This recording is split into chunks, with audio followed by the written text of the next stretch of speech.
this at all.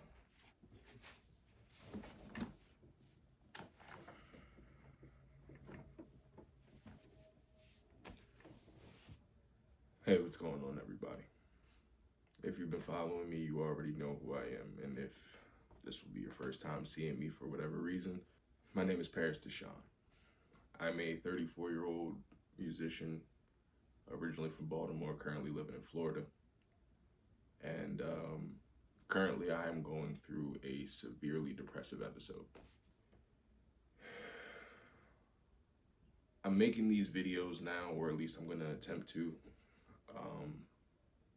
because my therapist thinks that I need to try new outlets to get my thoughts and my feelings and find different levels of vulnerability in order to help circumvent or navigate the prison that I am currently in mentally.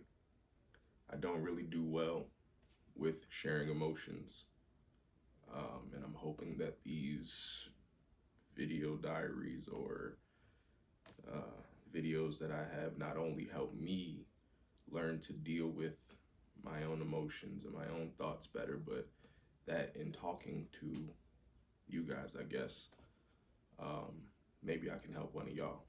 A couple of weeks ago, I had an extremely manic episode, and as crazy as it is to say, I don't think I would be here if it wasn't for my son.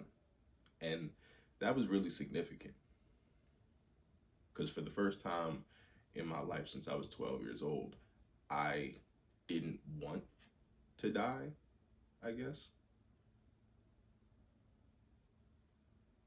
Like, I still thought that I would be better off dead, but I didn't want to die. And I thought that that was pretty significant, and so did my therapist as well. And it's been a really rough few weeks since then. I spend a lot of my time crying or just laying in bed. I'm not necessarily taking care of myself, as you can see, because I haven't been in the greatest of mental spaces, and I'm really, really fucking tired. The only thing I've been able to get up and do is take care of my son. That's pretty much my only reason for living right now. But I know that that's not enough if I plan on getting better. I know that I can't only live for other people. I, at some point, have to learn to live for myself. If I ever plan on not being at risk for doing something that would take me away from here, that would take me away from him or any of the people that I care about. And it's rough. Part of the reason is because if you got depression, anxiety, PTSD, you know that your brain doesn't allow you to trust the reality that you know is there. I feel alone constantly, and I know that I'm not. I have really good friends and really good people in my life that are a wonderful support system and are here for me, but I still feel alone.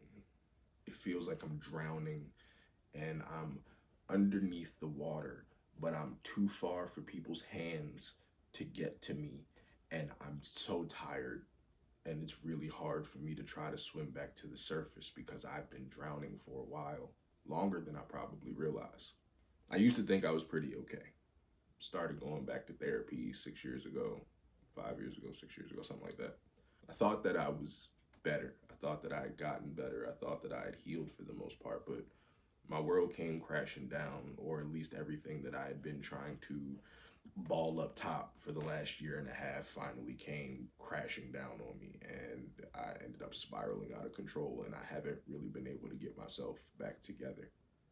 It feels like one of those water everywhere, not enough to drink moments. Like, I know that there are people around me that care about me, but it's like none of them can help me. And that's of no fault of their own, not even my fault. I guess I can't blame myself for whatever chemical imbalances that my brain has that makes me feel this way.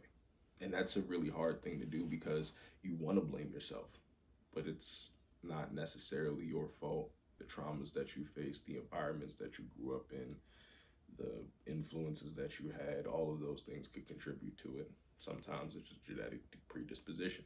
Ultimately, I guess it's nobody's fault, but it's a culmination of things that happen in life that kind of give you the short end of the stick sometimes. But depression isn't, I was gonna say depression isn't unstoppable, but to be honest, it is. You can't stop it from happening, but you learn, or you try to learn skills to deal with it, compartmentalize it, or keep it from overtaking you. And those skills are hard. I thought I knew them, but maybe the skills that I thought I acquired don't work as well as I thought, or maybe I just need to try something new, which is why we're here. Right now, I am kind of just here, if that makes sense. I'm just existing, but I'm still trying to do the things necessary to put myself in a better position in hopes that bettering my life will better my mental fortitude and better the strength that I need within myself to be able to conquer my depression. Because it'll never go away. I'll live with this for the rest of my life. There will be days where it is extremely hard for me to do anything, or I just don't have it. Some days the spoons are gone, if you know the spoon theory. I need to be able to get over these things. And I'm hoping that through these conversations, that I'll be able to do that. And maybe I'll be able to see the progress over time, and maybe some of these conversations will eventually help the people who watch them. This video don't really have a purpose, and maybe the first few won't. It'll just be kind of me talking for a while.